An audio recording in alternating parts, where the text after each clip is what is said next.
Hi guys, welcome back.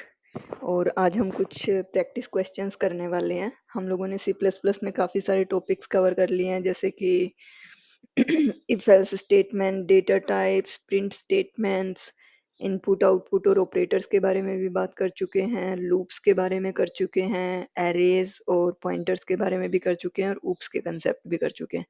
तो अब हम कुछ प्रैक्टिस क्वेश्चंस करते हैं और अपने रिवीजन भी करते हैं कि हम लोगों ने क्या-क्या सीखा है और क्या-क्या कर किया है। तो हमारी सबसे फर्स्ट प्रॉब्लम है print text in a new line. Text को प्रिंट कर न्यू लाइन में प्रिंट करने के लिए हमारे पास दो तरीके होते हैं। एक होता है एंड एल करना और एक होता है हमारे पास न्यू लाइन स्ट्रिंग जो हमारा होता है उसे स्ट्रिंग के अंदर डाल देना। तो दोनों से ही हम देख लेते हैं कि कैसे यूज करते हैं। सबसे पहले हम यूजर से कुछ इनपुट ले लेते हैं। एंटर नेम और इसके अंदर हम न्यू लाइन नहीं करते हैं क्योंकि सेम लाइन में ही एंटर करवाएंगे। और इसको सी इनपुट करवा लेते हैं हम। एक स्ट्रिंग बना लेते हैं नेम करके और इसको इनपुट करवा लेते हैं नेम के अंदर। अब हम सी आउट प्रिंट करते हैं और हम प्रिंट करते हैं वेलकम और जो भी यूजर ने नेम डाला है वो एंटर कर देते हैं। अब अगर इसके बाद मुझे न्यू लाइन लेके आनी है तो एक तरीका है कि मैं यहाँ पर एंड एल कर देती हूँ। और अगर मान लो कि हमें न्यू लाइन स्ट्रिंग के थ्रू करना है तो उसके लिए हम क्या कर सकते हैं, वेलकम नेम और इसके अंदर हम न्यू लाइन स्ट्रिंग डाल देते हैं और सी आउट फर्स्ट प्रॉब्लम सोल्व। ये होते हैं गाइस हमारे दो तरीके से हम लोग स्ट्रिंग को न्यू लाइन में, जो भी हम लोगों ने एंटर किया है टेक्स्ट, उसको न्यू लाइन में अगर हमें प्रिंट करवाना है तो ये होते हैं हमारे तरीके। रन करते हैं इसे। Enter name, coding chit chat, welcome coding, welcome coding. अब अगर आप यहाँ पर नोट करोगे, कोडिंग के बाद जो भी मैंने टेक्स्ट डाला था ना वो रीड ही नहीं किया है। तो उसके लिए मैंने आप लोगों को ये अपने सेशन में भी, वीडियो में भी बात की थी कि अगर मान लो मुझे एक बड़ा पैराग्राफ या एक स्ट्रिंग इनपुट करवाना है जिसमें कि यूजर स्पेस और अलग अलग करेक्टर्स एंटर करे, तो उसके लिए हमारे पास एक होता है गेट लाइन और इसके अंदर हम सी इन करेंगे और ये पता नहीं क्या आ गया इसके अंदर और नेम करेंगे। तो ये स्पेस के साथ रीड करेगा। इसे हम कमेंट आउट कर देते हैं। अब अगर मैं स्पेस के साथ भी ऐड करूंगी तो वो पूरा का पूरा नेम रीड करेगा। Coding chit chat. अब हमारा पूरा नाम रीड हो गया है। अगर मान लो कि मेरा जो टेक्स्ट है वो बिना स्पेस के सिर्फ एक ही पूरा स्ट्रिंग है, तो उस केस में हम सी इन यूज कर सकते हैं। लेकिन अगर मान लो कि मेरा पैराग्राफ टाइप कोई स्ट्रिंग रीड करना है तो उसके लिए हमें गेट लाइन का यूज करना चाहिए हमेशा। तो हमारी ये फर्स्ट प्रॉब्लम सोल्व हो गई है। नेक्स्ट पर मूव करते हैं, print sum of two numbers. तो इसके लिए हम क्या करते हैं कि यूजर से दो नंबर इनपुट करवाते हैं। इनको मैं कमेंट आउट कर रही हूँ और मल्टी लाइन से कमेंट कर रही हूँ मैं इन्हें।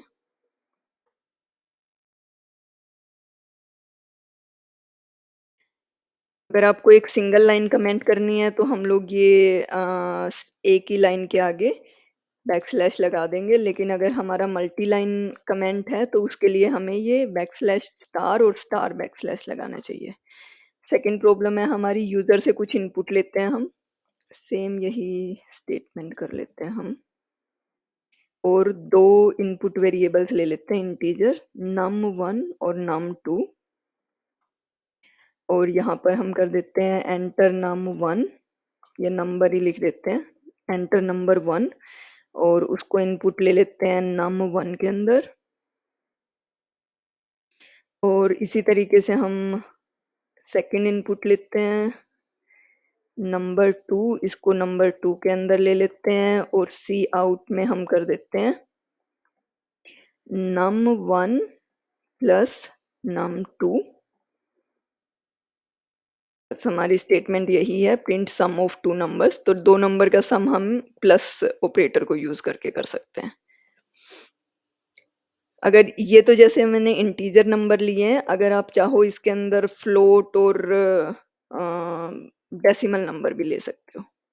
तो 20 और 30 का हमारा 50 हो गया है। अगर हमको फ्लोट और डेसिमल चाहिए है तो हम लोग यहाँ पर फ्लोट कर सकते हैं, और अगर डेसिमल चाहिए है तो डबल चाहिए है तो डबल भी कर सकते हैं, इस तरीके से। ठीक है, सेकंड पर नेक्स्ट प्रॉब्लम पर मूव करते हैं। इसे मैं कमेंट आउट कर रही हूँ। Find size of data type. तो हमारे पास बहुत सारे डेटा टाइप होते हैं इनबिल्ट, जैसे कि स्ट्रिंग होता है, कैर होता है, इंट होता है, फ्लोट, डबल, लॉन्ग। तो इस तरीके से जो डेटा टाइप्स हैं वो जब हम उसके वेरिएबल डिक्लेयर करते हैं तो मेमोरी में कितना स्पेस उनके वेरिएबल्स के लिए एलोकेट होता है, वो हमें पता चलता है कि इस डेटा टाइप के लिए क्या साइज है, इस डेटा टाइप का क्या साइज है, उससे हमें पता चलता है। तो उसके लिए हमारे पास एक इनबिल्ट फंक्शन होता है, साइज ऑफ।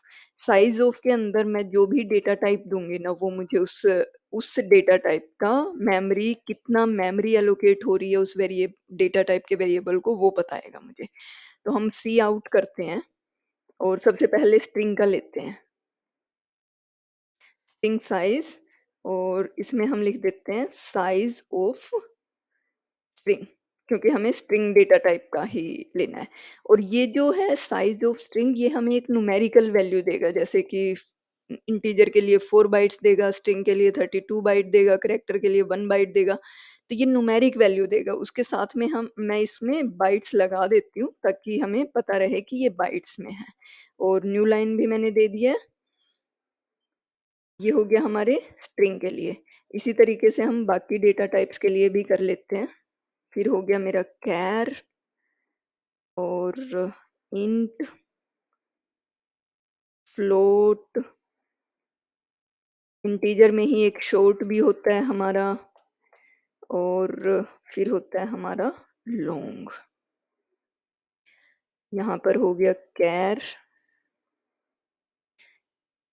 यहाँ पर हो गया हमारा इंट, ये हो गया फ्लोट, ये हो गया शॉर्ट, और ये हो गया लॉन्ग के लिए। इसको जब रन करेंगे हम लोग, तो ये जो जो साइज है इन डेटा टाइप का, जो जो भी साइज है वो हमें प्रिंट हो जाएगा। स्ट्रिंग के लिए 32 बाइट्स होते हैं, कैर के लिए 1 बाइट होता है, इंटीजर के लिए 4 बाइट होता है, फ्लोट का 4 बाइट होता है, शॉर्ट जो इंटीजर होते हैं उनके लिए 2 बाइट्स होता है, लॉन्ग के लिए 8 बाइट्स होते हैं। इसी तरीके से हमारे पास एक लॉन्ग लॉन्ग भी होता है, उसके लिए भी हम कर सकते हैं डबल लॉन्ग। अगर हमारी कोई बहुत ही बड़ी वैल्यू है तो उसको हम डबल लॉन्ग, इंटीजर वैल्यू है तो डबल लॉन्ग के अंदर भी स्टोर कर सकते हैं। तो डबल लॉन्ग के लिए भी हमारा 8 बाइट्स ही है साइज। नेक्स्ट प्रॉब्लम है, ask user for two numbers and print sum. ये हम लोगों ने वैसे सेकंड वाली प्रॉब्लम के साथ ही कवर कर लिया है। जब मैंने सेकंड प्रॉब्लम की थी तो मैंने यूजर से दो नंबर इनपुट ही करवाए थे, और उसके बाद हमने उसे सम कर दिया था। तो इनपुट और आउटपुट के लिए सी आउट और सी इनपुट होता है हमारा। ये हमारा हो गया है प्री और पोस्ट इंक्रीमेंट ऑपरेटर्स। तो हम लोगों ने जब ऑपरेटर्स डिस्कस किए थे उस टाइम पर हम लोगों ने डिस्कस किया था, मैं इसे कमेंट आउट कर देती हूँ। जब हम लोगों ने ऑपरेटर्स डिस्कस किए थे तब हमारे हमने डिस्कस किया था प्लस प्लस ऑपरेटर होता है और माइनस माइनस होता है, ये इंक्रीमेंट और डिक्रीमेंट ऑपरेटर्स बोलते हैं। तो क्या होता है कि मान लो कि मेरे पास एक नम है और उसको मैं वैल्यू दे देती हूँ 10। अब अगर मैं सी आउट करती हूँ और मैं करती हूँ नम प्लस प्लस, तो ये क्या प्रिंट करेगा? ये प्रिंट करेगा 10 ही प्रिंट करेगा, और उसके बाद उसको इंक्रीमेंट कर देगा क्योंकि हमने प्लस प्लस बाद में लगाया है। एंड एल कर देती हूँ, और इसी के साथ ही मैं एक और भी प्रिंट करवा लेती हूँ। पहले हम यही प्रिंट करवाते हैं, एक बार एंड एल प्रिंट करवाते हैं, और नम प्लस प्लस करते ही ये क्या होगा कि अगर ये प्लस प्लस बाद में लगा हुआ है तो इसका मतलब है पहले वैल्यू प्रिंट होगी और उसके बाद हमारी वैल्यू इंक्रीमेंट या डिक्रीमेंट होगी। अगर मैं ये जो प्लस प्लस और माइनस माइनस है ये बाहर लगा दूं, अब अगर मैं सी आउट प्रिंट करूंगी ना सिंपली, तो ये क्या करेगा, अगर मैं सिंपल नम को प्रिंट कर रही हूँ तो ये क्या करेगा, ये 11 करेगा, क्योंकि मेरी प्लस मतलब प्रिंट होने के बाद ये प्लस प्लस हो गई है वैल्यू, इंक्रीमेंट हो गई है मेरी वैल्यू। तो प्लस प्लस का मतलब होता है कि वो पहले प्रिंट या जो भी एक्शन करना है ना वो काम करेगा, उसके बाद हमारा इंक्रीमेंट या डिक्रीमेंट करेगा। तो ये होता है पोस्ट इंक्रीमेंट और डिक्रीमेंट। एक होता है कि मान लो मैं पहले इंक्रीमेंट करना चाहती हूँ, मैं 10 को पहले इंक्रीमेंट करना चाहती हूँ और फिर प्रिंट करना चाहती हूँ, तो उसके लिए हम क्या कर सकते हैं, प्री इंक्रीमेंट ऑपरेटर्स का यूज कर सकते हैं। मतलब प्लस प्लस को बाद में यूज करने के बजाय मैं प्लस प्लस यहाँ पर यूज कर लूंगी। तो अब पहले इंक्रीमेंट होगा, 10 को 11 10 को 11 होगा और फिर 11 को प्रिंट करेगा, और यहाँ पर भी उसकी वैल्यू 11 ही रहेगी क्योंकि हम लोगों ने प्री इंक्रीमेंट करने के बाद कुछ किया नहीं है यहाँ पर। 11 तो हमारी पहले ही हो गई थी, तो अब ये 12 हुई और 12 के बाद 12 हो गई, क्योंकि यहाँ पर हमने कुछ भी नहीं किया। इसी तरीके से हमारे ये डिक्रीमेंट ऑपरेटर भी होता है जो कि माइनस माइनस होता है, तो उसको भी हम किस तरीके से यूज करते हैं, माइनस माइनस कर सकते हैं यहाँ पर, और इसको प्री माइन डिक्रीमेंट भी कर सकते हैं। तो ये वापस से मुझे at the end 10 he result मिलेगा, क्योंकि मैंने 2 बार प्लस किया है और 2 ही बार माइनस कर दिया उसे। 11 किया उसने पहले उसको, क्योंकि पहले उसने 12 को प्रिंट किया, फिर उसने 11 किया इसको, 11 को प्रिंट किया, फिर उसने 11 को 10 किया और 10 को भी प्रिंट किया और 10 यहाँ पर भी प्रिंट किया। तो ये हमारे प्री और पोस्ट इंक्रीमेंट होते हैं, जो कि डिपेंड करता है कि अगर हमको पहले इंक्रीमेंट या डिक्रीमेंट करना है तो उसको पहले लगाना पड़ेगा, अगर हमें इनको बाद में एक्शन होने के बाद इंक्रीमेंट और डिक्रीमेंट करना है वैल्यू को, तो हम इसको बाद में लगाएंगे फिर। नेक्स्ट क्वेश्चन पर आते हैं, स्वैप टू नंबर्स। तो यहाँ पर हमें दो नंबर को सम स्वैप करना है। मान लो कि हमारे पास दो नम है, num 1 is equal to 10 and num 2 is equal to 20। अब मुझे नम 1 के अंदर 20 लाना है और नम 2 के अंदर 10 लेके आना है। तो इसके लिए हमारे पास एक तरीका तो है कि मैं टेम्प वेरिएबल लूंगी, उसके अंदर नम 1 को स्टोर करूंगी, नम 1 के अंदर नम 2 को स्टोर करूंगी, और अब num 2 के अंदर हम temp को स्टोर कर देंगे। तो इससे हमारी वैल्यू स्वैप हो जाती है। ये होता है कि एक टेम्परेरी वेरिएबल को लेके हम लोगों ने वैल्यू स्वैप कर दी है। अब अगर हम सी आउट करेंगे num1 एंड l और नंबर 2 को भी प्रिंट कर देते हैं हम लोग, तो num1 के अंदर हमारी 20 होगी और num2 के अंदर अब वैल्यू हमारी 10 हो जाएगी। 20 और 10 हो गई है। एक और तरीका भी होता है कि मान लो मुझे ये टेम्परेरी वेरिएबल नहीं लेके आना है, मुझे बिना किसी टेम्परेरी वेरिएबल के ही वैल्यूज को स्वैप करना है। तो उसके लिए हमारे पास क्या तरीका होता है, मैं एक सिंपल सा मैथमेटिकल कैलकुलेशन करते हैं। अगर मान लो मेरे पास ये दो नंबर हैं 10 और 20, और मुझे इन दोनों की वैल्यू इंटरचेंज करनी है, स्वैप करनी है, तो हम क्या करेंगे, सबसे पहले हम करेंगे num1 प्लस num2। ये कितना हो जाएगा मेरा, 30 हो जाएगा। इसको मैं पहले num2 के अंदर स्टोर कर लेती हूँ, num2 is equal to this, तो ये 30 हो गया। अब मैं क्या करती हूँ, num1 के अंदर मुझे 20 लेके आना है, तो मैं क्या करती हूँ, num1 is equal to num2 जो कि हमारे पास 30 है माइनस num1। ये क्या हो जाएगा अब हमारा, 30 माइनस नम 1 अभी 10 है, तो ये कितना हो जाएगा मेरा, 20 हो जाएगा। अब अगर मैं नम 2 की वैल्यू निकालना चाह रही हूँ जिसमें कि 10 आना चाहिए, तो मैं क्या करूंगी, num 2 is equal to num 2 minus num 1, जो कि क्या होगा, नम 2 क्या है हमारा अभी 30 और नम 1 अभी क्या हो गया 20, जो कि हमने यहाँ कैलकुलेशन की थी, तो वैल्यू कितनी आ जाएगी, 10 आ जाएगी। तो अब हम बिना थर्ड वेरिएबल को इंट्रोड्यूस किए हुए ये कैलकुलेशन से इसी करते हैं। num2 is equal to num1 plus num2, num1 is equal to num2 minus num1, और फिर दोबारा से num2 is equal to num2 minus num1। अब इसे हम कमेंट आउट कर देते हैं या रिमूव ही कर देते हैं। और अब ये सिंपल प्लस और माइनस करके हमने मैथमेटिकल ऑपरेशन यूज करके ही वैल्यूज को इंटरचेंज कर दिया है। नंबर 1 के अंदर 20 आ गई है और नंबर 2 के अंदर 10 आ गई है। तो ये दो तरीके से होता है, एक होता है हम एक थर्ड वेरिएबल को यूज करें, एक होता है कि हम बिना थर्ड वेरिएबल को यूज किए हुए मैथमेटिकल ऑपरेशन से करें। पर मैथमेटिकल ऑपरेशन से हम वैल्यूज को स्वैप सिर्फ न्यूमेरिकल वैल्यूज को कर सकते हैं, स्ट्रिंग और कैरेक्टर वैल्यूज को नहीं स्वैप कर सकते। कैलकुलेट क्वोशिएंट एंड रिमाइंडर, इसके लिए हमारे पास अर्थमेटिक ऑपरेटर्स में हम लोगों ने डिस्कस किया था कि हमारे पास एक डिवाइड का ऑपरेटर होता है और एक मॉडुलस का ऑपरेटर होता है। डिवाइड वाले से हमें जो हमारा क्वोशिएंट है वो मिलता है, और मॉडुलस वाले से हमें जो रिमाइंडर है वो मिलता है।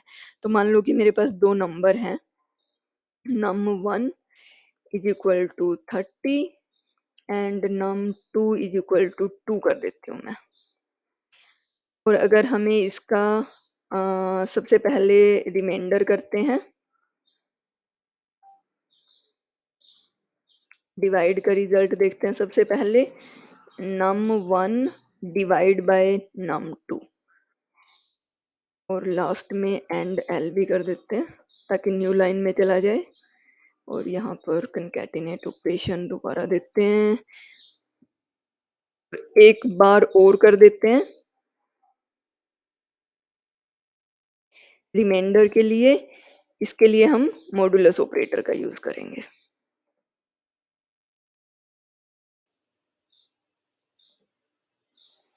बस हमें डिवाइड और रिमाइंडर ही निकालना है। तो अगर हम ये करेंगे तो डिवाइड वाला जो होगा वो हमें क्वोशिएंट देगा, और जो मॉडुलस वाला है वो हमें इसका रिमाइंडर देगा। रिमाइंडर 0 है और डिवाइड में 15 है। अब अगर मान लो कि मैं इसको कर देती हूँ 4, तो इस केस में हमें एग्जैक्ट रिमाइंडर भी मिलेगा, क्योंकि इस केस में रिमाइंडर हमारा 2 होना चाहिए और क्वोशिएंट हमारा 7 होना चाहिए। तो इस तरीके से हम मॉडुलस और डिवाइड ऑपरेटर्स को भी यूज कर सकते हैं। कमेंट आउट करते हैं इसको। नेक्स्ट प्रॉब्लम पर चलते हैं। Calculate total and average of 4 numbers. अब हम 4 नंबर यूजर से भी ले सकते हैं और यहाँ पर फिक्स भी कर लेते हैं। तो चलो हम पहले यूजर से ही इनपुट ले लेते हैं। जैसा कि हमने पहले किया था ना, हम लोग सिंपली वो स्टेटमेंट कॉपी कर लेते हैं इनपुट के लिए। यहाँ पर मेरी number 1, number 2, number 3 and number 4 है। ठीक है, एंटर नंबर 1, एंटर नंबर 2, और इनको कॉपी कर देते हैं, एंटर नंबर 3 और एंटर नंबर 4। ये 4 में ले लेते हैं। अब हमें क्या करना है, प्रॉब्लम स्टेटमेंट के according calculate total and average. ठीक है, तो टोटल का हमारा क्या होगा, पहले हम टोटल ही कर देते हैं, सी आउट टोटल, और इसमें हम कर देते हैं num1 plus num2 plus num3 plus num4। ये सिंपल सा है कि हमें सिर्फ प्लस करने हैं, और एंड एल कर देते हैं। और दूसरा है, हमें एवरेज निकालना है। अब एवरेज निकालने के लिए क्या फॉर्मूला है कि जो भी सम है उसको टोटल नंबर ऑफ आइटम से डिवाइड कर दो। तो यहाँ पर सम हमारे पास ऑलरेडी है, टोटल नंबर ऑफ आइटम्स हो गए हमारे 4। तो ये हो जाएगा एवरेज। तो फर्स्ट लाइन हमें टोटल देगी 4 नंबर्स का, और सेकेंड लाइन हमें एवरेज देगी। और 4 नंबर हम लोगों ने यूजर से इनपुट लिए हैं, तो हम लोग यहाँ पर इनपुट डाल देते हैं, 10, 20, 30 एंड 40 डाल देती हूँ। यार ये आप लोगों ने नोट किया कि एवरेज के अंदर हमें 70 क्यों मिल रहा है। 100 हमारा टोटल सम है, उसको मैं 4 से डिवाइड करूंगी तो 70 कहाँ आ सकता है। आप लोग ना ये हमारी जो लाइन नंबर 77 है इसको थोड़ा ध्यान से देखिए। मैंने यहाँ पर जो डिवाइड 4 किया है ना, ये सिर्फ नंबर 4 को डिवाइड कर रहा है 4 से। अगर मुझे पूरा एवरेज निकालना है तो मुझे पहले इसे एक ब्रैकेट में रखना पड़ेगा सम को, और उसके बाद मुझे डिवाइड करना पड़ेगा ताकि सम डिवाइड हो हमारा। अब हम दोबारा से रन करके ना एंटर करते हैं 10, 20, 30, 40। तो अब हमारा एवरेज 25 आ गया, सही है। तो चलिए ये हमारा टोटल और एवरेज का हो गया। नेक्स्ट क्वेश्चन पर बढ़ते हैं। Check whether the number is positive, negative और जीरो। तो इस केस में हम यूजर से एक इनपुट लेते हैं और उसके बाद हम देखेंगे कि वो नंबर पॉजिटिव है, नेगेटिव है या जीरो है। तो इसको हम कमेंट आउट कर देते हैं और नंबर हम यूजर से लेने वाले हैं। तो ये स्टेटमेंट वापस मैं कॉपी कर रही हूँ और यहाँ पर बाकी एक्स्ट्रा नंबर तो हमें चाहिए ही नहीं है, हमें सिर्फ एक ही नंबर चाहिए, एंटर नंबर 1। और यहाँ पर हम इफ और एल्स का यूज करेंगे। हम लोगों ने इफ और एल्स देखा था कि कंडीशन के बेसिस पर हम बताएंगे कि अगर एक कंडीशन ट्रू है तो वो उस कंडीशन के जो भी मैंने इफ ब्लॉक के अंदर लिखा हुआ है वो स्टेटमेंट एग्जीक्यूट हो। अगर वो कंडीशन ट्रू नहीं है तो एल्स कंडीशन में जो स्टेटमेंट लिखी हुई है वो वाली एग्जीक्यूट हो। तो यहाँ पर हम वही यूज करेंगे, इफ अगर नंबर पॉजिटिव है तो उसका क्या मतलब है, number is greater than equal to zero. तो इसका मतलब है हमारा नंबर पॉजिटिव है। कमेंट में लिख भी लेते हैं हम लोग, if num1 is greater equal to zero, तो इसका मतलब है पॉजिटिव है। अगर जो हमारा num1 है वो लेस देन जीरो है तो हमारा नंबर नेगेटिव है।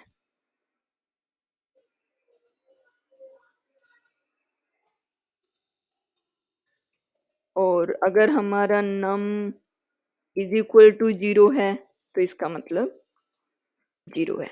तो पॉजिटिव के केस में भी हमें सिर्फ ग्रेटर देन जीरो करना है, क्योंकि जीरो के केस में तो हमें जीरो ही प्रिंट करवाना है।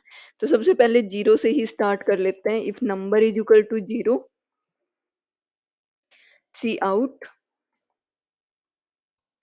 Number is zero. और यहाँ पर हमारा इफ और एल्स नहीं चलेगा, इफ एल्स इफ और एल्स चलेगा। तो इस केस में हम दोबारा से इफ कंडीशन दोबारा भी चेक करनी है, क्योंकि हमारी तीन कंडीशन है यहाँ पर। अगर हमारी सिर्फ दो कंडीशन चेक करनी होती तो हम सिर्फ इफ और एल्स, इफ एल्स से काम चला लेते, लेकिन अब हमारी तीन कंडीशन है तो हमें एल्स इफ भी लिखना पड़ेगा। Else if num1 is greater than zero, तो इसका मतलब है हमारा नंबर पॉजिटिव है।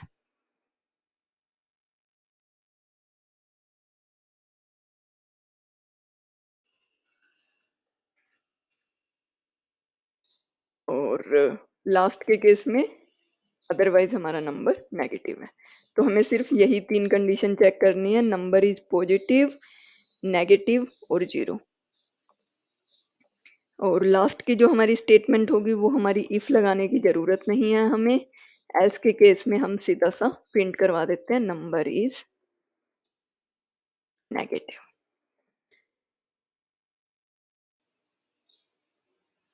number 1 is equal to 0, number is 0, number 1 is greater than 0, number is positive, else number is negative।